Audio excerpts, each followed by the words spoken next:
মাইকের আওয়াজ বাহিরে যাচ্ছে। ব্যবসায়ী ভাইদেরকে বলছে অন্তত পক্ষে আজকের অল্প কিছু সময়ের জন্য দোকান বন্ধ করে, সারা বছর তো ব্যবসা করেন, সারা বছর ব্যবসা হয়, প্রতিদিন মাহফিল হয় না। আর আপনারাই আয়োজক, আপনারাই যদি দোকান খুলে রাখেন তাহলে মানুষ কোন দোকানে যাবে? এই দোকানে আসবে না ওখানে যাবে? দোকান তো আজকে দুইটা খোলা হয়েছে, একটা খোলা হয়েছে আখিরাতের দোকান, একটা দুনিয়ার দোকান, ঠিক না ভাই? এটাও তো একটা দোকান, এখান থেকে তো আমরা কিছু নেওয়ার জন্য এসেছি। তা আপনি এক দোকান খুললেন ওখানে, আরেক দোকান খুলছেন এখানে, নিজে আসলেন না, তো আজকে বাণিজ্যটা কেমন হবে? তাহলে ব্যবসায়ী ভাইদেরকে বলছি, সময়কে মূল্যায়ন করে অন্ততপক্ষে আজকের সময়ের জন্য আপনারা কোরআনমুখী হন। আল্লাহ তাআলা আমার ভাইদেরকে কবুল করেন। ইমানদার আমানতদার ব্যবসায়ীদের হাসর হবে নবীদের সাথে। আরো জোরে বলেন সুবহানাল্লাহ। আল্লাহর হাবিব বলেছেন, আত-তাজিরুস সাদুকুল আমিন মান নাবিয়্যিন ওয়াস সিদ্দিকিন ওয়াস শুহাদা। যে সমস্ত ব্যক্তিরা ব্যবসা প্রতিষ্ঠানে আমানতদার এবং যারা সত্যবাদী, খুব শব্দটা খুব খেয়াল করবেন, আত-তাজিরুস সাদুকুল আমিন, ব্যবসায়ী আমানতদার এবং সত্যবাদী, এই গুণে গুণান্বিত ব্যবসায়ীদের হাসর মান নাবিয়্যিন, নবীদের সাথে হবে, ওয়াস সিদ্দিকিন, সিদ্দিকদের সাথে হবে, ওয়াস শুহাদা, এবং শহীদদের সাথে হবে। বাকি যারা সত্যবাদী নয় তাদের ব্যাপারে আল্লাহ রাসূল কি বলেছেন? ইউহশারুত তুজ্জারু ইয়াউমাল কিয়ামাতি ফুজ্জারান, ব্যবসায়ীদের ঘাসের মাঠে উঠানো হবে পাপিষ্ঠদের কাতারে। পাপিষ্ঠদের কাতারে ব্যবসায়ীদেরকে দাঁড় করায় দেওয়া হবে। যারা ব্যবসার মধ্যে প্রতারণা করেছে, ওজনে কম দিয়েছে, খাদ্যে ভেজাল দিয়েছে, 2 নাম্বার জিনিসকে 1 নাম্বার জিনিস বলে বিক্রি করেছে, নিজে কেনার সময় পরিপূর্ণ কিনেছে, বিক্রি করার সময় কম দিয়েছে, এমন ব্যবসায়ী নাই? আরো জোরে বলুন। অসৎ ব্যবসায়ী গোটা সমাজটাকে নষ্ট করে ফেলেছে। ব্যবসায়ী সিন্ডিকেট কৃত্রিম সংকট তৈরি করে, পেঁয়াজ গুদামজাত করেছে, আলু গুদামজাত করেছে, কাঁচামাল গুদামজাত করে মানুষকে কষ্ট দিচ্ছে। বাংলাদেশে ইলিশের যে কত বড় সিন্ডিকেট আমার বুঝে আসে না।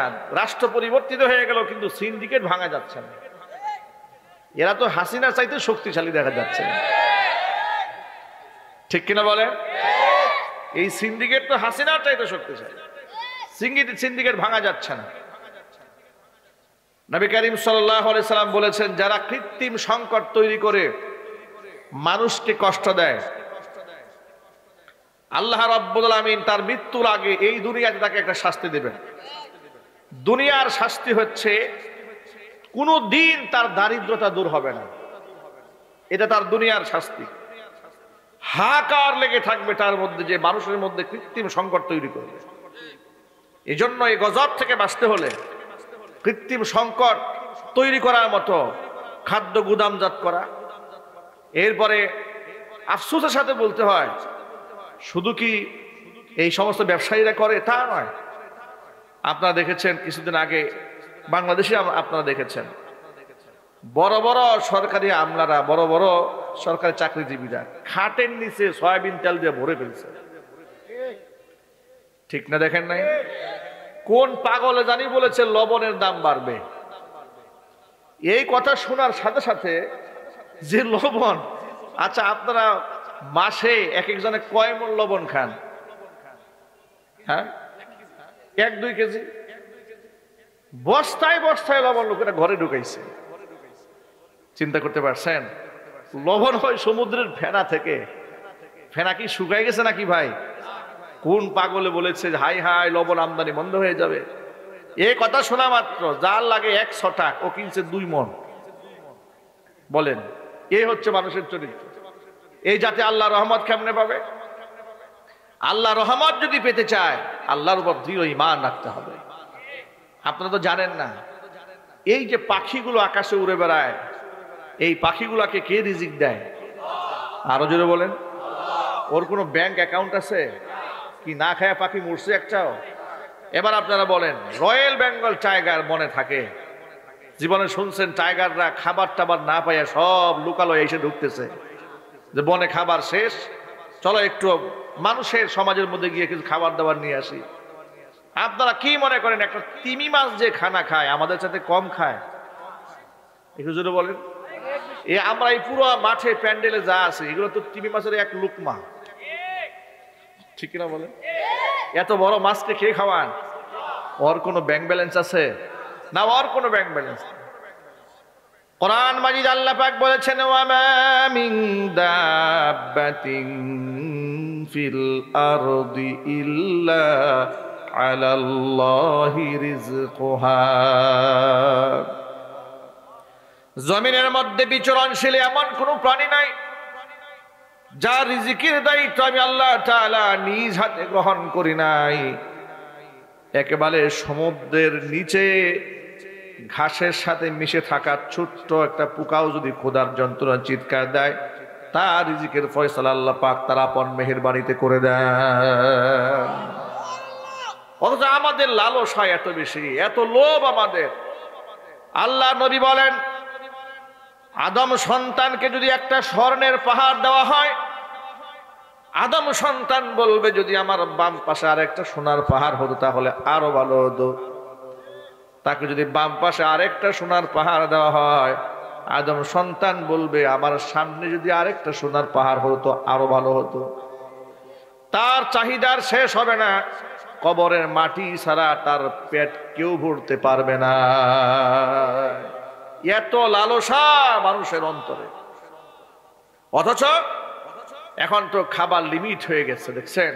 আল্লাহ যে বললে আল্লাহু ইয়াবসুতুর রিজকা লিমান ইয়াশাউ ওয়া ইয়াকদির, আল্লাহ যাকে খুশি তাকে প্রশস্ত রিজিক দান করেন, যার থেকে খুশি আল্লাহ পাক রিজিককে সংকুচিত করে রাখেন। এই ফয়সালা টোটাল কার হাতে? একমাত্র আল্লাহর হাতে। আপনারা একটু চিন্তা করে দেখেন তো, একজন রিকশাওয়ালার জন্য যে বরাদ্দ আছে, কুলি মজুর ঠেলাওয়ালার জন্য যে বরাদ্দ আছে খাবার রিজিক, তিনি তার বাহিরে খেতে পারবেন না। অনুরূপভাবে একজন শিল্পপতি টাকাওয়ালা কোটিপতির জন্য যে বরাদ্দ আছে, তিনি বরাদ্দের বাহিরে একটি দানাও খেতে পারবেন না। কি জোর করে খাওয়া যায় নাকি? চিৎকার দিয়ে বলে খাওয়া যায়? আমাদের ছাত্র জীবনের একটা গল্প বলি। মাদ্রাসার ছাত্রদেরকে দাওয়াত করেছে ঢাকা শহরে এক বড় শিল্পপতি। আমরা অনেক ছাত্র তার বাড়িতে গেলাম। বিরাট বিলাসবহুল বাড়ি, শিল্পপতি মানুষ তো, ডুপ্লেক্স বাড়ি। আমাদেরকে ড্রয়িং রুমে বসতে দিয়েছে, অনেক আইটেম করেছে, অনেক আইটেম করেছে খাবারের। আলেমুল আমাদেরকে ভালোবাসেন, মহাব্বত করেন। এত খাবার দিয়ে বসিয়ে দিলেন। মেহমানের সাথে তো মেজবানের খাবারে অংশগ্রহণ করা সুন্নত। উস্তাদরা ডাকলেন যে ভাই আপনিও আমাদের সাথে একটু বসেন। তিনি বসলেন, বসে বললেন হুজুর আমি বসবো, তবে আমি এই খানাগুলো খেতে পারবো না। তাকে জিজ্ঞেস করা হলো কেন খাবেন না? আপনি এত এত কিছু করলেন আমাদের জন্য, আপনি খাবেন না, আমরা খাবো আপনার সামনে। বলে হ্যাঁ হুজুর, এগুলো আমার খাওয়া টোটালি নিষেধ, আমার হার্টে ব্লক আছে, সমস্যা আছে। আপনারা বসেন, আপনাদের সাথে আমি আমার রুটির মতো খানা খাই। এই 2 ছটাক চালের সাদা জাউ ভাত নিয়ে আসছে তার জন্য, সব আছে তার সামনে। আপনি দেখেন আল্লাহ পাক মানুষের রিজিকটা কিভাবে কন্ট্রোল করেন। এই পৃথিবীতে এমন লোক আছে, তিনি যদি 3 বেলা স্বর্ণ দিয়ে ভাত খেতে চান, অর্থনৈতিক অবস্থা তার এমন আছে সে 3 বেলা সোনা দিয়েই ভাত খাইতে পারবে, ঠিক কিনা বলে? ফর এক্সাম্পল বলেছি। কিন্তু এই সুযোগ আল্লাহ পাক কাউকে দেন না। আল্লাহ পাক রিজিককে লিমিট করে দিয়েছে। তার জন্য এই সামান্য সাদা জাউ ভাত ছাড়া পোলাও, কুরমা, বিরিয়ানি তার নসিবে নাই, তার রিজকে নাই। এগুলো শুধু সে তাকায় দেখবে কিন্তু খেতে পারবে না। আল্লাহর নবী সাল্লাল্লাহু আলাইহি সাল্লাম এই জন্য বলেছেন, মানুষ শুধু বলে মালি মালি, এটা আমার সম্পদ, এটা আমার সম্পদ। অথচ মানুষের সম্পদ ততটুকুন যতটুকুন সে খেয়ে নষ্ট করেছে, মানুষের সম্পদ ততটুকুন যতটুকুন সে পরে নষ্ট করেছে, ব্যবহার করেছে। মানুষের সম্পদ ততটুকুন যতটুকুন বান্দা আল্লাহর রাস্তায় দান করে দিয়েছে, এতটুকুন তার। এছাড়া যা দেখে দু চোখে এগুলো তার নয়। এই যে বলে ওই যে জমিটা এটা আমার, ওই জমি আমার, ওই ফ্যাক্টরি আমার, ওই মিল আমার, এগুলো যে আমার আমার বলে, এগুলো একটাও তার নয়, এগুলো তার পরবর্তী প্রজন্মের মানুষের। ঠিক কিনা বলেন? অথচ এগুলা করতে গিয়ে সে যে পরিমাণ অন্যায় করেছে, অপরাধ করেছে, সেই অপরাধের 1% ভাগও পরবর্তী প্রজন্ম গ্রহণ করবে না। কথা ঠিক কিনা বলেন? আপনাদের কি মনে হয় আপনি সুদের ব্যবসা করলেন, ঘুষ খেয়েছেন, মিথ্যা কথা বলেছেন, ওজনে কম দিয়েছেন, খাদ্যে ভেজাল দিয়েছেন, দিয়ে আপনি মোটামুটি একটা কোটিপতি হয়ে গেলেন, যে টাকা আপনি উপার্জন করেছেন ওই টাকা আপনি জীবদ্দশায় খেয়ে শেষ করতে পারলেন না, বিরাট একটা অংশ ছেলে মেয়েদের জন্য রেখে গেলেন। আপনার বিবেককে প্রশ্ন করে দেখুন তো, আপনি যে অন্যায় করলেন, পাপ করলেন, তো নিজের জন্য করেন নাই, করছেন সন্তানদের জন্য। আপনার এই পাপের প্রায়শ্চিত্ত কি সন্তান ভোগ করতে চাবে? আপনার স্ত্রী, আপনি যদি জওয়ানকালে মারা যান, আপনাকে কবরস্থ করার ঠিক 4 মাস পর থেকে তার পারমিট হয়ে যাবে, সে অন্য স্বামী গ্রহণ করতে পারবে। আপনার দেওয়া খাটে, আপনার দেওয়া গহনা পরে আরেকজনের বগল দাবা করে সে আরাম আয়েশে দুনিয়ার মধ্যে জীবন যাপন করবে। যে স্ত্রীকে খুশি করার জন্য আপনি সুদের ব্যবসা করেছেন, আলেমদের কথা আপনি শুনেন না। ঠিক কিনা যদি বলেন? এর চাইতে চরম বাস্তবতা তার কিছুই হতে পারে না। আপনি পরকালকে বোঝার জন্য আপনাকে মরতে হবে না, আপনি দুনিয়াতে একটু ভালো করে তাকালে পরকাল বুঝতে পারবেন। ছোট্ট করে বোঝাবার জন্য বলি, ছাগল কাণ্ডে বাংলাদেশের স্বৈরাচারীর আমলে বড় বড় আমলার যখন ধরা পড়ল, কেউ গরু কাণ্ডে ধরা পড়ে, কেউ ছাগল কাণ্ডে ধরা পড়ে। এক ছাগল কিনতে গেছে সরকারি আমলার ছেলে, ছাগলের দাম 16 লাখ টাকা। 16 লাখ টাকা দিয়া ছাগল কিনতে গিয়ে ধরা খাইল মতিউর রহমান সাহেবের ছেলে। এবার মতিউর রহমান সাহেব, বিশিষ্ট চোর সাহেব, তার সরকারি সব খোঁজখবর যখন নথিপত্র টান দেওয়া শুরু হলো, খোঁজখবর নিয়ে দেখে এতে বিরাট পেস লাগাই রাখছে এই লোকে। পেস কি? যে সংসার ওনার আরো একটা আছে, ওনার বড় এক সংসার আছে, ওই সংসারের লোকেরা জানেও না যে তার সেকেন্ড সংসার আছে। তখন পত্রপত্রিকায় ছাপা হয়ে গেল, মিডিয়াতে প্রচারিত হয়ে গেল। এক মেয়ে থাকে বিদেশে, মেয়ে যে গাড়িতে চলে সে গাড়ির দাম 4 কোটি টাকা। 4 কোটি টাকার গাড়িতে তার মেয়েকে চালিয়েছে অন্যায়ভাবে মানুষের কাছ থেকে ঘুষ নিয়ে। সেটা ইনকাম ট্যাক্সের আপনার ওই বিচারক প্যানেলের বড় একজন সরকারি আমলা ছিলেন তিনি। এই সুযোগে সে ওখান থেকে সব হাতিয়ে নিয়েছে। মেয়ে 4 কোটি টাকার গাড়িতে চলে, সেই মেয়ে সাংবাদিকদের স্টেটমেন্ট দিয়ে বলে, সম্ভবত কল রেকর্ড ফাঁস হয়েছিল, সে পরিবারের সদস্যদের সাথে বক্তব্য দিয়ে বলছে, বাবাকে আমরা ছাড়বো না, বাবা আমাদেরকে ঠকিয়েছে। কোন মেয়ে? যে মেয়ে 4 কোটি টাকার বাবার অবৈধ সম্পদ ভোগ করে 4 কোটি টাকার গাড়িতে চলে, সেই মেয়ে বলে বাবাকে ছাড়বো না, বাবা আমাদেরকে ঠকিয়েছে। তাহলে আপনার পরকাল বুঝতে হলে মরা দরকারটা কি জিন্দা অবস্থায় বুঝেন না চোখের সামনে?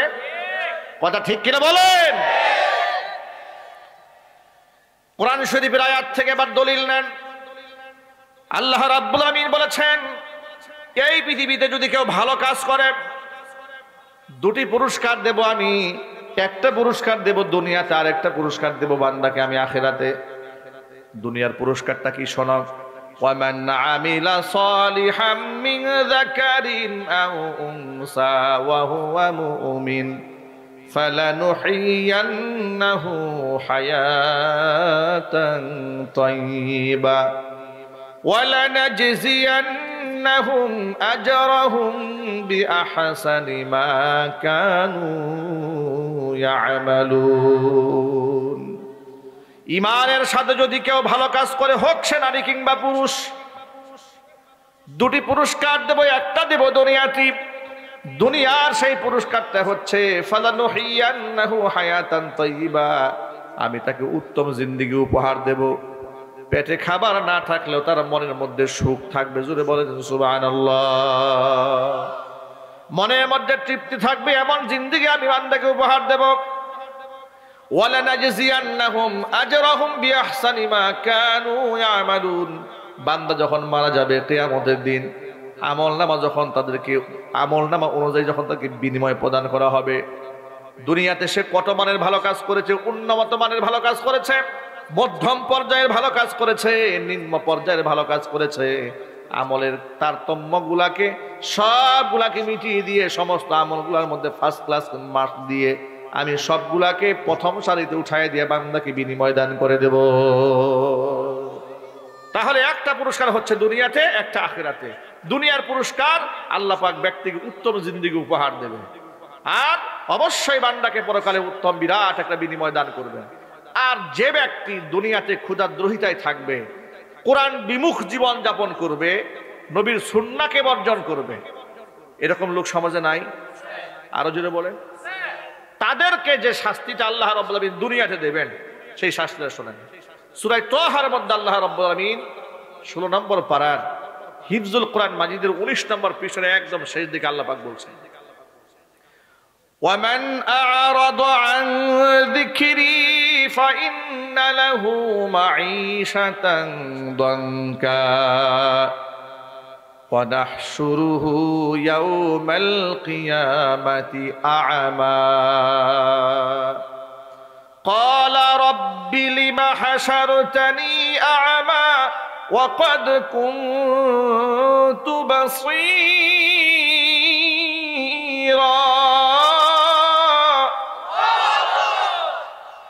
قال كذلك أتتك آياتنا فنسيتها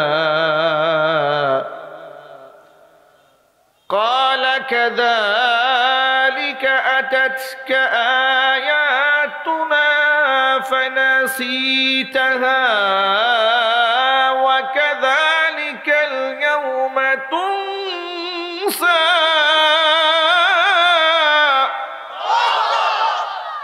আল্লাহ পাক বলেন, বান্দারে, ওয়ামান আ'রাদা আন যিকরি, যেই ব্যক্তি আমার জিকির থেকে মানে আমার কোরআন থেকে মুখ ফিরিয়ে নিবে, কোরআন বিহীন জীবন যাপন করবে, কোরআন যাকে হালাল বলেছে হালাল গণ্য করে নাই, কোরআন যাকে হারাম বলেছে হারাম হিসেবে গণ্য করেনি, কোরআন বিমুখ জীবন যাপন যারা করল, এই দুনিয়ার তার প্রথম শাস্তি ফাইন্না লাহু মাঈশাতান দানকা, তার গোটা জিন্দেগিটাকে আমি আল্লাহ সংকীর্ণ বানায়া দেব।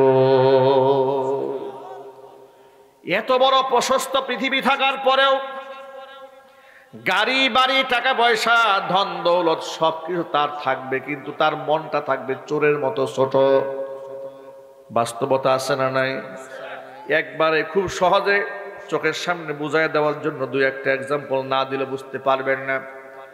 বিগত 16 বছর স্বৈরাচারীর আমলে বাংলাদেশে রাজত্ব করে যারা ক্ষমতার অপব্যবহার করে ধরাকে যারা সরাজ্ঞান করে বসেছিল, মুসলমানদের ইমান ও ইসলামকে ধ্বংস করে দিয়া হিন্দুত্ববাদ বাংলাদেশে কায়েম করার জন্য ষড়যন্ত্র যারা করেছিল, এক একজনে বিলিয়ন মিলিয়ন ট্রিলিয়ন কোটি টাকার মালিক হয়েছে, এতে কোনো সন্দেহ নাই। এত টাকার মালিক হওয়ার পরে গোটা দুনিয়া তাদের জন্য আল্লাহ এমন ভাবে সংকীর্ণ করে দিয়েছে, পৃথিবীর কোনো মাটি আর তাদেরকে নিতে চায় না। কি নাই তাদের বলেন? সব আছে। যাদের নামের শুরুতে খেতাব ছিল আপনার মানবতার মা, মাদার অফ হিউম্যানিটি, একেবারে মানবতার মা, ওই সমস্ত মানবতার মায়েদেরকে কেউ নিতে চায় না, কেউ কুলে তুলতে চায় না। কুলে তুলে নিয়েছে পৃথিবীর কুখ্যাত সন্ত্রাস নরেন্দ্র মোদী। কথা ঠিক না ভাই? ঠিক বলেন। কেউ নিতে চায় না এদেরকে। যে আমেরিকাতে তার ছেলে হাজার হাজার কোটি টাকা পাচার করে বাংলাদেশের টাকা দিয়ে আমেরিকারে বড় লোক বানাই দিল, সে আমেরিকাও নিতে চায় না তার। ঠিক না ভাই? সিঙ্গাপুর নিতে চায় না, দুবাই যেতে চায়, দুবাই সরকার বলে ওর মতো শয়তানদের দেশে আনলে আমার দেশে। দুবাই নিতে চায় না। ফ্রান্সের ভিসা নাই, কানাডার ভিসা নাই, জার্মানির ভিসা নাই, পৃথিবীর কেউ তারা গ্রহণ করে নাই। দুই ইকাতিল আরদু, পৃথিবী তার জন্য সংকীর্ণ কে করে দিয়েছেন? আল্লাহ পাক সংকীর্ণ করে দিয়েছেন। সাবধান হয়ে যান, শিক্ষা গ্রহণ করেন। আল্লাহ বলছেন, মান আ'রাদা আন যিকরি, আমার কোরআন থেকে মুখ ফিরাই রাখবা আর প্রশস্ত জীবন যাপন করবে, তা হবে না। তোমার জীবনটাকে আমি সংকীর্ণ বানিয়ে দেব। এমন সংকীর্ণ আল্লাহ বানিয়ে দিয়েছেন, ওরা মানুষের সামনে মুখ দেখাতে সাহস পায় না, নিজের পরিচয় দিতেও সাহস পায় না। ঠিক কিনা জোরে বলেন? এটা দুনিয়ায় যদি এই অবস্থা হয় তো ওদের আখিরাতটা কেমন হবে? এই জন্য সকলকে শিক্ষা গ্রহণ করতে হবে। আমার কাছে অনেক অনেক বেশি খারাপ লাগতো বেশ কয়েকটা আচরণে। সে আচরণগুলো যখন দেখতাম বাংলাদেশে, যে একটা মাহফিল করতে গেলে পারমিশনের পর পারমিশন, থানায় যাও, ওসির কাছে যাও, নাই পারমিশন, ডিসির কাছে যাও, পারমিশন নাই, এমপির কাছে যাও, নাই, এসপির কাছে যাও, নাই, কিংবা সব দিকে পারমিশন হয়েছে, এলাকার কোন একটা পাতি নেতা পায়খানা করে পানি লাই না, ওর পছন্দ হয় নাই, মাহফিল বন্ধ। কথা ঠিক কিনা বলেন? মাহফিল নিয়ে তারা কি না করেছে। স্টেজে বক্তার সামনে থেকে মাইকটা কেড়ে নিয়েছে, দোয়া পর্যন্ত করতে দেয় নাই। মাহফিলের পরে মাহফিল কমিটির বিরুদ্ধে মামলা করে দিয়ে বছরের পর বছর এদেরকে আদালতে হাজিরে দিয়েছে। ঠিক কিনা বলেন? অনেক এলাকার মাহফিল 4 বছর, 5 বছর, 10 বছর বন্ধ ছিল, করতে দেওয়া হয় নাই। মাহফিল করতে গেলে বক্তার আইডি কার্ডের ফটোকপি থানায় জমা দিতে হয়েছে। কথা বলবো আল্লাহর, অথচ আমাদেরকে এতটা রেস্ট্রিকশনে রাখা কেন রাখা হয়েছিল? কোরআনে কারীমকে তারা এইভাবে একটা শ্বাসরুদ্ধকর পরিবেশের মধ্যে ফেলে দিয়েছিল। ওই যে একটা গল্প আছে না, এক লোক নাকি বউরে খুব পিটায়, অনেক মারে, তো বউ বলে, আচ্ছা তুমি যে আমার এত মারো, তুমি কি আমাকে রাখবা টাকবা নাকি? তো স্বামী বলে, কি কিলের ওজন বুঝে টের পাও না? তোমাকে আমি রাখবো কিনা কিলের ওজনে টের পাও না? তো ওরা তো বাংলাদেশে ইসলাম চায় না, এটা কি ওদের আচরণে বোঝা যায় নাই? একটু জুড়ে বলে, বোঝা যায় নাই? পৃথিবীর একমাত্র মুসলিম দেশ বাংলাদেশ, যেখানে মুসলমানরা সংখ্যা গরিষ্ঠ হওয়ার পরেও সংখ্যা লঘুর মতো জীবনযাপন করেছে। মারাত্মক আফসোসের ব্যাপার এটা। পৃথিবীর ইতিহাসে একমাত্র দেশ বাংলাদেশ, যেখানে সংখ্যা গরিষ্ঠ মুসলমান সংখ্যা লঘুদের মতো জীবনযাপন করেছে। মুসলমানদের হক বলতে, অধিকার বলতে এই রাষ্ট্রে কিচ্ছু ছিল না। আর এই সমস্ত নষ্টা ভ্রষ্টা পতিতাদেরকে দিয়ে রাষ্ট্রকে তারা চালিয়েছে একমাত্র কাফেরদের তাবেদার নরেন্দ্র মোদীর গোলামি করার জন্য।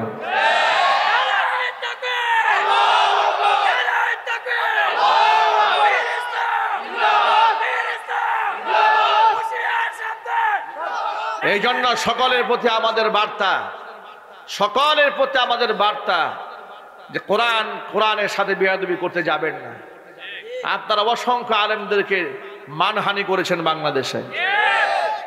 কিছুদিন আগে শুনলাম নৌ পরিবহন মন্ত্রী ওনাকে বললেন, আবেদন জানালেন যে আমাদেরকে হাত করা পরিয়ে উঠালে আমাদের ইজ্জত পাঞ্চার হয়ে যাচ্ছে, প্রেস্টিজ ইস্যু হয়ে দাঁড়াচ্ছে। কেন?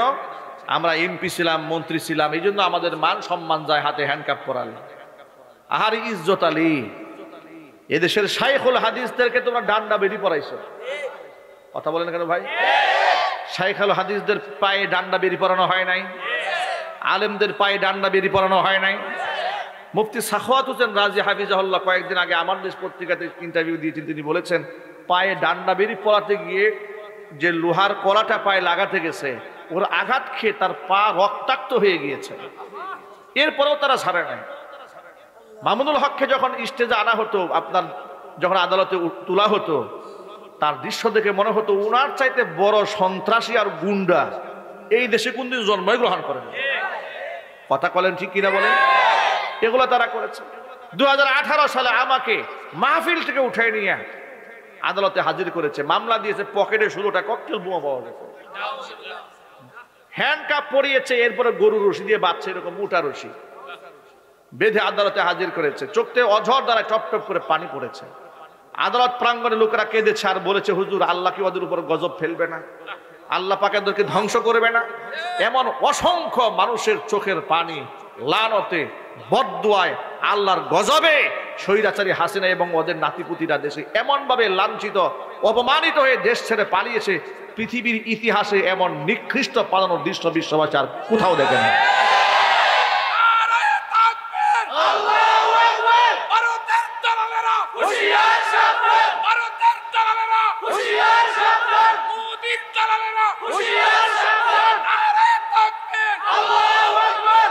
এগুলা বললে আবার কিছু লোকেরা মনে কষ্ট পায়, পায় না? এখনো কষ্ট পায়, বলে যে হুজুর কি হয়েছে না হয়েছে, হুজুর খালি এগুলার বিরুদ্ধে বলে। আমার বিরুদ্ধে বিরাট একটা বদনাম, আমি নাকি ওদের বিরুদ্ধে কথাবার্তা বলি। আচ্ছা, ওদের বিরুদ্ধে তো আমি ওদের আমলেই বলেছি, ওরা যখন শরীয়ত বিরোধী কাজ করেছে আমি ওদের বিরুদ্ধে বলবো না? কথা বলে না কেন ভাই? যদি ওদের পক্ষে থাকতাম আল্লাহর কসম, বাংলাদেশে ওরা আমাকে সর্বোচ্চ ফ্যাসিলিটি দিয়ে রাখতো। আমাকে নানান কথা বলেছে।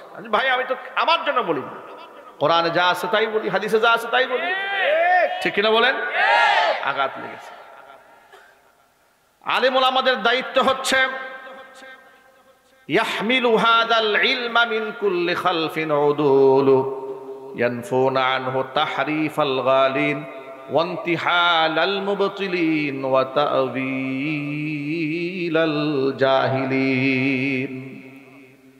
এই দেশে যদি কিংবা গোটা দুনিয়ার জমিনে কোথাও যদি কোরআনের অপব্যাখ্যা হয়, হক্কানে আলেমরা তার সঠিক ব্যাখ্যা তুলে ধরবেন। কথা বলেন ঠিক কিনা?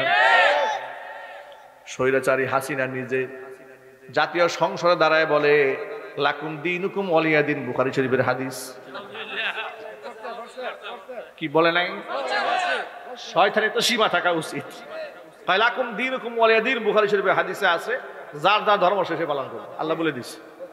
অতএব আল্লাহ ধর্ম নিরপেক্ষ, সবাই সবার ধর্ম পালন করবে। নাউজুবিল্লাহি মিন যালিক। মানে আয়াত বললেন কি আল্লাহ, আল্লাহ রব্বুল আলামিন আয়াত বললেন কি, আর ছাগলে বুঝলো কি? আর এগুলা নিয়ে ওরা আবার টেম্পো চালাইতো, গোটা দুনিয়ায় ফেরি করে বেড়াইতো। আমাদের প্রধানমন্ত্রী কি তাহাজ্জুতি, আহারে তাহাজ্জুদ, আহারে মুফতি, কত বড় মুফতি ফতোয়া দিয়া বলে 2011 সালে যে সূরা নিসার 11 নম্বর আয়াত কি শুধু মুফতি আমিন একাই পড়ছে, আমরা পড়ি নাই? মুফতি আমিনও মুফতি, হাসিনাও মুফতি। কোথায় লিয়াকত আলী আর কোথায় জুতার কালি? কথা ঠিক কিনা বলে?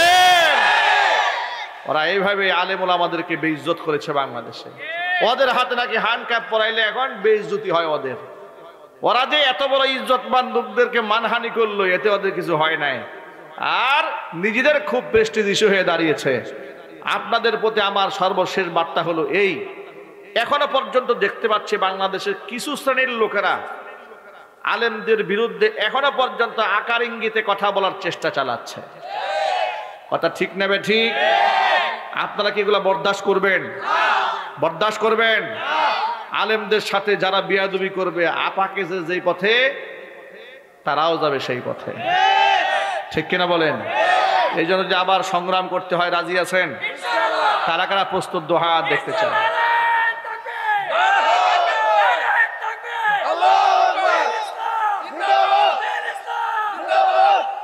আল্লাহ কবুল করেন, জোরে করেন আমিন। আমার প্রিয় ভাইয়েরা, আল্লাহ রাব্বুল আমিন বলেন ওয়ামান আরাদা আন যিকরি, যে ব্যক্তি আমার কোরআন থেকে মুখ ফিরায় নেবে, ফা ইন্না লাহু মাঈশাতান দনকা, গোটা জিন্দেগি আমি সংকীর্ণ বানায় দেব। এটা হচ্ছে দুনিয়ার শাস্তি। ওয়া নাহশুরুহু ইয়াওমাল কিয়ামাতি আ'মা, কিয়ামতের দিন এদেরকে আমি অন্ধ বানায়া হাসরের ময়দানে জমা করব। ওরা আমাকে ডেকে বলবে ক্বালা রাব্বি লিমা হাশারতানি আ'মা ওয়া ক্বাদ কুনতু বাসীরা। আল্লাহ তাআলা, দুনিয়াতে তো আমরা অন্ধ ছিলাম না, দুনিয়াতে চক্ষুষ্মান ছিলাম, এখন তুমি আমাদেরকে অন্ধ বানিয়ে হাসরের ময়দানে কেন জমা করলে? আল্লাহ পাক তখন বলবেন ক্বালা কাযালিকা আতাতকা আয়াতুনা ফানাসিতাহা, এভাবে কিন্তু আমার আয়াতগুলো তোমাদের সামনে এসেছিল, আলেমরা পেশ করেছিল, মুফতি মুহাদ্দিসরা পেশ করেছিল, দ্বীনের দায়ীরা পেশ করেছিল, ফানাসিতাহা, কিন্তু তোমরা সেদিন আমার আয়াতকে ভুলে গিয়েছিলে। ওয়া কাযালিকাল ইয়াউমা তুনসা, যেভাবে তোমরা আমার আয়াতকে ভুলে গিয়েছিলে, ঠিক তোমাদেরকে আজকেও ঠিক সেভাবেই ভুলে যাওয়া হচ্ছে। ভাইরা আমার, আল্লাহর আয়াতকে ভুলে যাওয়া যাবে না। আল্লাহর আয়াত জীবনের সকলের ঊর্ধ্বে স্থান দিতে হবে। আমার আল্লাহ আমাদের জন্য যে ফয়সালা দিয়েছেন, আমাদের কল্যাণের জন্যই ফয়সালা দিয়েছেন। কোনো যুক্তি আর তর্ক আল্লাহর হুকুমের সামনে উপস্থাপন করা যাবে না। সাহাবা একরাম আল্লাহর হুকুমের সামনে কোনো যুক্তি তর্ক উপস্থাপন করতেন না। ত্রুটি বিচ্যুতি ভুল বিয়াদবি যদি হয়ে যেত, সাথে সাথে লজ্জিত হতেন, তওবা করতেন, ইস্তেগফার করতেন। উমরে ফারুক রাদিয়াল্লাহু তাআলা আনহুর মতো এমন একজন বীর সিপাহ সালাত, এমন একজন জান্নাতি পুরুষ আল্লাহ নবী যার ব্যাপারে বলেছেন উমর ফিল জান্নাহ, হযরত উমর জান্নাতি। সেই ওমর, যে ওমরের ব্যাপারে নবীজি সাল্লাল্লাহু আলাইহি সাল্লাম বলেছেন লাউ কানা মিন বাদি নাবিয়্যুন লাকানা উমরু নাবিয়্যা, আমার পরে যদি দুনিয়াতে কেউ নবী হতো হযরত উমর নবী হয়ে যেতেন। এত বড় খলিফা হওয়ার পরে তিনি রাতের আধারে ঘুমাতেন না, ঘুরে বেড়াতেন, মানুষের সমস্যাগুলো দেখার চেষ্টা করতেন, সমস্যা দেখে তা সমাধান যোগ্য হলে তা সমাধান করে দেওয়ার চেষ্টা করতেন। রাতের আধারে একদিন তিনি চলতেছিলেন, এমন সময় দেখতে পেলেন একটা ঘরের ভিতর থেকে একজন মহিলা বিরহের গান গাচ্ছে। বিরহের গান গাওয়ার পরে হযরত উমর মহিলার প্রতি এত গুসা হয়ে গিয়েছেন, মহিলার ঘরের দরজা পিছন দিক থেকে ধাক্কা দিয়ে ভেঙে ঘরের মধ্যে প্রবেশ করে মহিলাকে শাসিয়েছেন। আচ্ছা তর মহিলাকে যখন ধমক দিয়েছেন হযরত উমর, ও মহিলা, মেয়েদের কণ্ঠের আওয়াজও তো পর্দা, তুমি কেন শরীয়ত বিরোধী কাজ করছো? তোমার কণ্ঠের আওয়াজ বাহির থেকে শোনা যাচ্ছে। মহিলার সাথে সাথে বলছেন খলিফা, আমি না হয় গান গিয়ে কণ্ঠের আওয়াজ উঁচু করে একটা শরীয়ত বিরোধী কাজ করে ফেলেছি, এই জন্য আমি লজ্জিত, কিন্তু আপনিও তো শরীয়তের 3টা নীতিমালা লঙ্ঘন করেছেন। সাহাবায়ে কেরামের জামানার মহিলা তো, এটা তো আমাদের জামানার তসলিমা নাসরিন না, ঠিক কিনা বলেন? সাহাবীদের জামানার মহিলা। মহিলা বলে ফেললো, ও ওমর, আমি না হয় গান গেয়ে অন্যায় একটা করেছি, আপনিও তো অপরাধ কম করেন নাই, 3টা অন্যায় করেছেন আপনি। হযরত উমর বললেন, কি অন্যায় করলাম? তিনি বললেন, আপনি কোরআন শরীফের আয়াতের হুকুমকে লঙ্ঘন করেছেন। আল্লাহ তাআলা সূরা নূরের মধ্যে বলেছেন, মহিলা আয়াত তেলাওয়াত করলো, ইয়া আইয়ুহাল্লাযীনা আমানু লা তাদখুলু বুয়ুতান গায়রা বুয়ুতিকুম হাত্তা তাস্তানিসু ওয়া তুসাল্লিমু আলা আহলিহা। ও ঈমানদাররা, নিজেদের ঘর ছাড়া অন্যের ঘরে যখনই প্রবেশ করতে যাবে তখন তোমরা সে ঘরের মানুষের কাছে পারমিশন চাবে এবং সালাম দেবে। আপনি আমার কাছে পারমিশনও চান নাই, সালামও দেন নাই, 2টা হুকুম লঙ্ঘন করছেন। সুবহানাল্লাহ। আল্লাহ পাক কোরআন কারীমে সূরা নূরে বলেছেন, যদি সালাম এর উত্তর দেওয়া না হয়, আপনাকে যদি পারমিশন দেওয়া না হয়, তাহলে আপনি সেখান থেকে ব্যাক করবেন। আপনি আমার ঘরে যে ঢুকলেন, আপনি না দিয়েছেন আমাকে সালাম, না চেয়েছেন অনুমতি, 2 নাম্বার। 3য় নাম্বার, আপনি সুন্নতকে লঙ্ঘন করেছেন। নবী করিম সাল্লাল্লাহু আলাইহি ওয়াসাল্লাম বলেছেন, কারো ঘরে প্রবেশ করতে হলে ঘরের সম্মুখ পান দিয়ে প্রবেশ করবেন, কিন্তু আপনি আমার ঘরের পেছন দিক থেকে প্রবেশ করেছেন। আমি গান গায়া শরীয়তের হুকুম লঙ্ঘন করেছি একটি, আপনি প্রতিবাদ করতে এসে শরীয়তের হুকুম লঙ্ঘন করেছেন 3টা। হযরত ওমর সাথে সাথে লজ্জিত হলেন। তিনি মহিলাকে বললেন, আল্লাহর বান্দি, তুমি তোমার গুনার জন্য আল্লাহর কাছে মাফ চাও, আমি আমার গুনার জন্য আমি আল্লাহর কাছে মাফ চাই। কোনো যুক্তিতে যান নাই, তর্কে যান নাই। এভাবে সাহাবায়ে কেরাম আল্লাহর হুকুমের সামনে নিবেদিত প্রাণ ছিলেন। আল্লাহ পাক তাদের মর্তবাকে, তাদের দারাজাতকে অনেক অনেক অনেক উপরে উঠিয়ে দিয়েছেন। জুলাইবিব রাদিয়াল্লাহু তাআলা আনহুর মতো একজন কালো সাহাবী ছিল হুজুরের, জুলাইবিব তার নাম। একদিন নবীজি সাল্লাল্লাহু আলাইহি ওয়াসাল্লামের সামনে এসে বলেন, ইয়া রাসূলুল্লাহ, ইয়া হাবিবাল্লাহ, জান্নাতে হুরের যে বর্ণনা আপনার মুখ থেকে আমরা শুনেছি, কোরআন শরীফের সূরা আর রহমানের মধ্যেও আছে, আমার মতো কালো মানুষ যদি আমি মারা যাই, আল্লাহ পাক কি জান্নাতে আমাকে হুর দিবেন নাকি? জুলাইবিব রাদিয়াল্লাহু তাআলা আনহুর কথা শুনে নবী করিম সাল্লাল্লাহু আলাইহি ওয়াসাল্লাম তার মনোভাব বুঝতে পারলেন। জুলাইবিবকে জিজ্ঞেস করলেন, হাল্লা তাতাজাওয়াজি ইয়া জুলাইবিব, ও জুলাইবিব, তুমি বিবাহ শাদী করো না কেন? জুলাইবিব বললেন, নবীজি, আমার তো অর্থ করি নাই, টাকা পয়সা তেমন নাই, আর পারিবারিক ব্যাকগ্রাউন্ডটাও মজবুত নয়, আর আমি দেখতেও সুন্দর মানুষ নই, তো আমার সাথে আত্মীয়তার সম্পর্ক কে করবে? আত্মীয়তা করার মতো লোক তো মদিনায় কেউ নাই।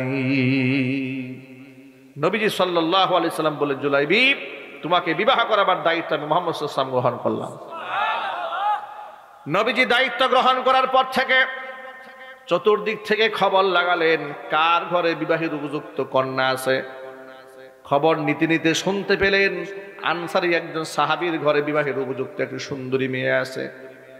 নবীজি সাল্লাল্লাহু আলাইহি সাল্লাম আনসারী সাহাবীকে ডাকলেন, ডেকে বললেন রে সাহাবী, ঘরের মধ্যে বিবাহের উপযুক্ত মেয়ে আছে? বলে জি নবীজি আছে।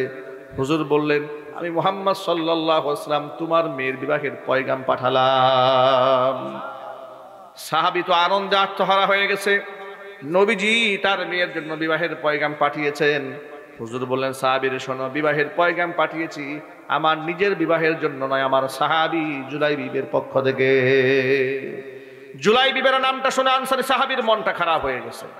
জুলাইবিব কালো মানুষ, খাটো মানুষ, দেখতেও সুন্দর না, সুশ্রীও না, টাকা পয়সাও না, কিন্তু আল্লাহ রসুলের কাছে তিনি এতটা প্রিয় পাত্র ছিলেন জুলাইবিব।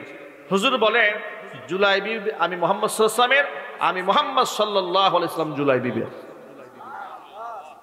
কথার কত গভীরতা, কত ভালোবাসা। জুলাইবিব আমি রসুলের, আমি রসুল জুলাইবিবের। এত মহব্বত তার উপর ছিল, তার ইমানি শক্তির কারণে। চিৎকার দেখুন আল্লাহু আকবার। জুলাইবিবকে আল্লাহর নবী ভালোবাসতেন, এই জন্য বিবাহের পয়গাম পাঠিয়ে দিলেন। আনসারী সাহাবী বললেন, নবীজি বিষয়টি তাহলে আমি ঘরে গিয়া মেয়ের সাথে, মেয়ের মার সাথে একটু পরামর্শ করে আসি। হুজুর বললেন, নিশ্চয়ই আপনি যান, পরামর্শ করে আসেন। ঘরের মধ্যে যাওয়ার পরে মেয়ের সাথে বিষয়টি কোনো প্রকারের উপস্থাপন না করে মেয়েকে আলাদা রেখে দিয়ে মেয়ের মার সাথে গোপনে তিনি আলোচনা সেরে নিলেন। তিনি বললেন, নবী করিম সাল্লাল্লাহু আলাইহি ওয়াসাল্লাম আমাদের মেয়েদের জন্য, আমার মেয়ের জন্য বিবাহের পয়গাম পাঠিয়েছেন। মেয়ের মাও প্রথমে আনন্দিত হয়েছে, যখনই জুলাইবিবের নাম শুনেছে মেয়ের মায়ের মনটাও খারাপ হয়ে গেল। এর মানে এই প্রস্তাবে মেয়ের বাবাও রাজি নন, মেয়ের মাও রাজি নন। দুজনে মিলে সিদ্ধান্ত নিল, তাহলে এই প্রস্তাব মেয়ের কান পর্যন্ত যাওয়ার দরকারই নাই। আমরা মুহাম্মদ সাল্লাল্লাহু আলাইহি ওয়াসাল্লামের কাছে গিয়ে বিনয়ের সাথে বিবাহের পয়গাম প্রত্যাখ্যান করে দিয়ে আসি। এবার জুলাইবিব রাদিয়াল্লাহু তাআলা আনহুর বিবাহের পয়গামখানা, প্রস্তাবখানা প্রত্যাখ্যান করার জন্য মেয়ের বাবা যখন ঘর থেকে বের হতে যাচ্ছে, মেয়ে পেছন দিক থেকে ডাক দিয়েছে, আব্বাজান দাঁড়ান। কোথায় যান? কার প্রস্তাব প্রত্যাখ্যান করতে যান? এতক্ষণ পর্যন্ত মায়ের সাথে যে কথোপকথন আপনি করেছেন, পর্দার আড়ালে দাঁড়িয়ে আমি সব কথা শুনে নিয়েছি। এই প্রস্তাব আপনি প্রত্যাখ্যান করতে পারেন না। আপনি কি কোরআন শরীফের আয়াত পড়েননি? আল্লাহ পাক সূরা আহজাবের 36 নম্বর আয়াতে কি ঘোষণা দিয়েছেন? আল্লাহ পাক কোরআন মাজিদের মধ্যে 36 নম্বর আয়াতে সূরা আহজাবে বলেছেন, ওয়ামা কানা লিমুমিনিন ওয়ালা মুমিনাতিন ইযা কাদাল্লাহু ওয়া রাসূলুহু আমরা আইয়াকুনা লাহুমুল খিয়ারাতু মিন আমরিহিম ومن يعص الله ورسوله فقد ضل ضلالا مبينا। আল্লাহ এবং তার রাসূল যদি কোনো সিদ্ধান্ত দিয়ে ফেলে, কোন মতামত ব্যক্ত করে ফেলে, ইযা কাদাল্লাহু ওয়া রাসূলুহু আমরান, সিদ্ধান্ত যদি হয়ে যায় আল্লাহর, সিদ্ধান্ত যদি হয় কার? একটু জোরে বলেন। সিদ্ধান্ত যদি হয় আল্লাহর, সিদ্ধান্ত যদি হয়ে যায় আল্লাহ রসুলের, তাহলে ওয়ামা কানা লিমুমিনিন ওয়ালা মুমিনাতিন, পৃথিবীর কোনো ইমানদার নর নারীর অধিকার নাই সেই ব্যাপারে নিজস্ব মতামত ব্যক্ত করা। ওয়া মাইয়াসিল্লাহ ওয়া রাসূলাহু, কেউ যদি আল্লাহ এবং তার রসুলের হুকুমকে লঙ্ঘন করে চলে, ফাকাদ দাল্লা দালালাম মুবিনা, সেই ব্যক্তি সুস্পষ্ট গোমরা হয়ে যায়। আব্বা জান, আপনি কার প্রস্তাব প্রত্যাখ্যান করতে যাচ্ছেন, যেখানে আল্লাহর নবী সাল্লাল্লাহু আলাইহি ওয়াসাল্লাম আমার জন্য জুলাইবিবকে সিলেক্ট করে ফেলেছেন? বরং আপনি আল্লাহর হাবিবের কাছে যাবেন, গিয়ে বলবেন, ও নবীজি, আপনি যে প্রস্তাব জুলাইবিবের পক্ষ থেকে আমার মেয়েকে দিয়েছেন, আমার মেয়ে হাসি মুখে আপনার প্রস্তাবখানা মেনে নিয়েছে। ভাইরা আমার, ইমানদার ব্যক্তিরা আল্লাহ এবং রাসূলের সিদ্ধান্তকে নিজের মনের বিরুদ্ধে গেলেও এইভাবেই তারা গ্রহণ করেছেন, এই জন্য তারা সম্মানিত হয়েছেন। আর আজকে আমাদের সমাজে শরীয়তের নীতিমালা, বিধিমালা বলার পরে শত সহস্র যুক্তি দাঁড় করাচ্ছে না করার জন্য। একটি মেয়েকে পর্দার কথা বলবেন, আপনার মুখের সামনে এতগুলা যুক্তি দাঁড় করায় বলবে, আরে মিয়া, আপনার তো আসলে মৌলবাদী, আপনার ধর্মের মধ্যে বেশি বাড়াবাড়ি করেন। বলে কিনা বলেন? বলে আপনার ধর্মের মধ্যে বেশি বাড়াবাড়ি করেন, ধর্মের নামে বাড়াবাড়ি করে ঠিক না। বিবাহের অনুষ্ঠানে গান বাজাচ্ছে, আপনি শরীয়ত সংক্রান্ত ভাবে তাকে বলবেন, ভাই আপনি গান বাজাচ্ছেন, কাজটা কি ঠিক হচ্ছে? হাদি সাহেব এসে যুক্তি দিয়া বলে আরে পোলাপানটা একটু একটু বাজায় আর কি। দেখেন হাদি সাহেব তারও শুনতে মন চায়, পোলাপানের নাম দিয়ে শুনে আর কি, ঠিক কিনা বলেন? উনি পোলাপানের নাম দিয়ে দিয়েছেন, মানে শরীয়ত বিরোধী কাজ হবে, ওনারা এটা খুব অবলীলায় করে যাচ্ছেন, গায়ে হলুদের অনুষ্ঠান হতে যাচ্ছে। এগুলা যদিও ব্রাহ্মণবাড়িতে হয় না, হয় নাকি? আমি টাঙ্গাইল জেলাতে ছোটবেলায় দেখেছি এরকম কুলার মধ্যে ঘাস নিছে, গোবর নিয়েছে, এরপরে ধান নিয়েছে, রসুন সব নিয়ে এরকম করে বটতেছে, বরের মুখের সামনে নিয়ে পূজা করতেছে বরকে। এগুলো আছে না নাই? নাউজুবিল্লাহ পড়েন। গোবর দেয়া বটতেছে। গোবরকে পবিত্র মনে করে মুসলমান না হিন্দু? চিল্লাই বলেন। এগুলা করতেছে, ঠিক কিনা বলেন? আল্লাহ আমাদের হেফাজত করে, জোরে বলেন আমিন। এগুলা বলতে গেলে যদি ইমাম সাহেব এগুলা বলে, আমরা তো বক্তা, আমাদের তেমন সমস্যা হয় না। ইমাম যদি বলে, ইমামের একদিন কি সভাপতি দেন, ঠিক কিনা বলেন? ইমাম সাহেবের চাকরি নাই বেচারা। ওই যে কক্সবাজারে এক হুজুরকে কমিটির লোকেরা পিটাইছে। হুজুরকে জিজ্ঞেস করা হলো যে কি জন্য পিটালো আপনাকে? বলে আমি মাদকের বিরুদ্ধে বয়ান করছি, এই জন্য পিটাইছে। নাউজুবিল্লাহ। কি আশ্চর্যজনক কথাবার্তা! মাদকের বিরুদ্ধে হুজুর বলবে না তো মাদকের পক্ষে বলবে না? তিনি মাদকের বিরুদ্ধে বললেন, তাকে পিটানো হলো। কেন? মসজিদ কমিটির সভাপতি মাদক ব্যবসায়ী। উনি নাকি বলছে যে হুজুর আপনি জেনে শুনে আমার বিরুদ্ধে ওয়াজটা করছেন, আপনি শুনছেন কারো কাছ থেকে আমি এগুলো একটু একটু একটু করি, আর আপনি জেনে শুনে আমার বিরুদ্ধে ওয়াজটা দিয়েছেন। এইভাবে তিনি মাদক ব্যবসায়ীরা তার উপর ক্ষিপ্ত হলো, তার উপর প্রহার করেছে, তাকে মেরেছে। সুদের বিরুদ্ধে ওয়াজ করে যে কত হুজুরের চাকরি গেছে তার তো কোনো ঠিক নাই, ঠিক না ভাই?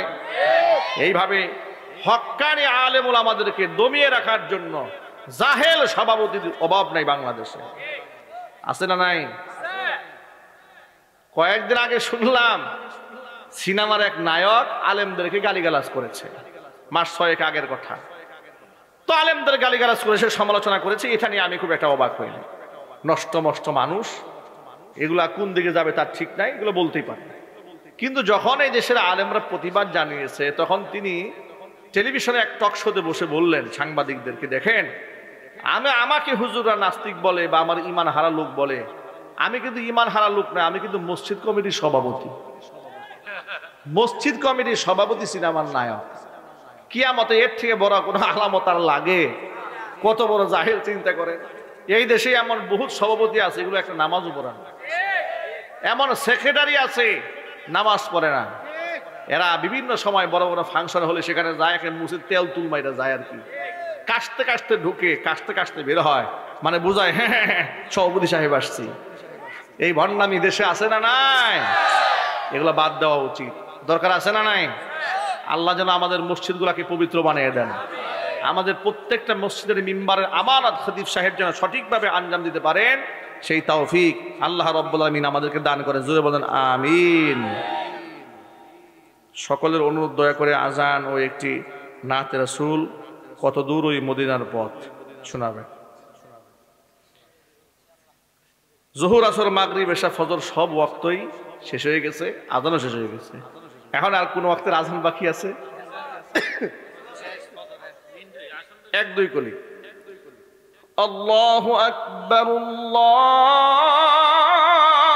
আকবার, আল্লাহু আকবার,